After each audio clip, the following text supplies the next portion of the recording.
Stepping into a voluntary counseling and testing VCT center is where it all starts, a move that many are not so bold to take to know their HIV status.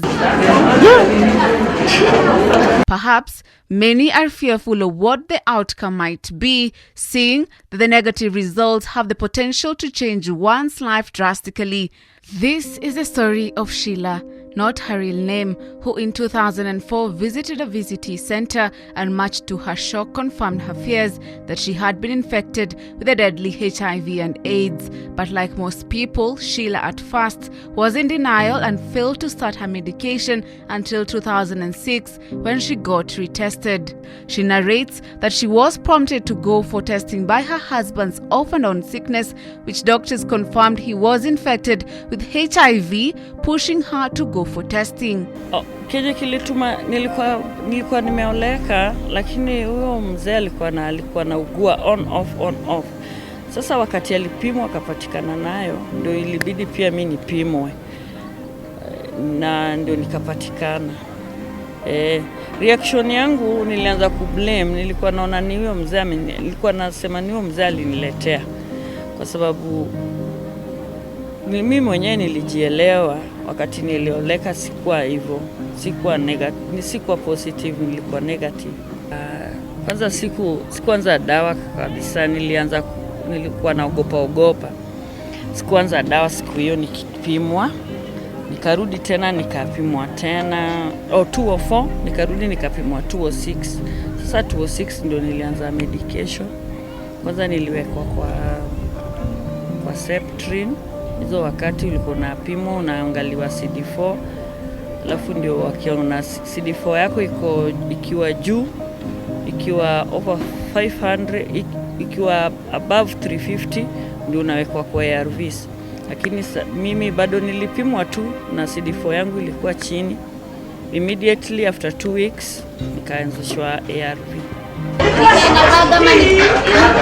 For a woman living in the informal settlements of Kiambio, Makadara sub-county, such a diagnosis comes as a shock. However, life had to continue, and after her retesting, her journey of battling with the disease and endless drug intake marked the first day of her next life. However, it is not as straightforward as many may imagine. Having taken 2 years to start medication, she was not doing well. She had what medics say is low CD4 count. So what is a CD4 count? A CD4 count is a blood test to check the amount of CD4 cells in the body. CD4 cells are a type of white blood cell. They play a key role in the immune system as they alert other immune cells to the presence of infections such as bacteria and other viruses in the body. For a person living with HIV, the virus attacks the CD4 cells in their blood, a process that damages CD4 cells and causes a drop in their number in the body, making it difficult for the body to fight infections.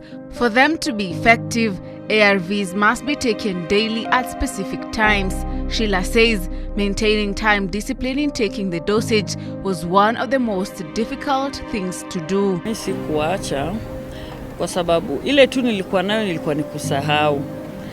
Sasa zingine nilikuwa nasahau juu nilikuwa na normal life, na normal life unajua ukiingia kwa life nyingine lazima uwe na changamoto.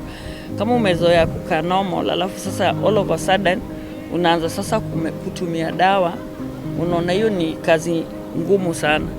Sasa hiyo changamoto ndio nilikuwa nayo ya kusahau kama na meza dawa. Hiyo ndio nilikuwa nayo, lakini kuacha tu ati nimewacha nimeignore, hapana, sikuacha. Fortunately, all her 4 children are negative. Sheila got 2 children before she knew her status, while the other 2 after discovering she was positive. Both pregnancies were completely different in that, for her last 2 children, she had to be enrolled into a prevention of mother-to-child transmission (PMTCT) program. The PMTCT services should be offered before conception and throughout pregnancy, labor, and breastfeeding. Wakati niligundua niko na mimba, tayari nilikuwa kwa medical care. Nilifuata adherence na nikafuata venye daktari walikuwa nielezea. Hiyo wakati kuna dawa watu walikuwa napewa kama uko karibu kuzaa. Either unakunywa immediately ukishaza ama before kibaki masiku na meza. So hiyo dawa ndio nilimeza, ilikuwa nevirapine. So wakati nilikuwa na mimba, nilizaa nikapewa dawa nikameza. Ndio baadaye mtoto akawekwa kwa septrin. Alafu akapimwa. So watoto wangu wote hawa watoto wawili wamekunywa septrin na nevirapine. After 6 months wakawacha. Kama wako negative wakaanza sasa maisha yao ya kawaida.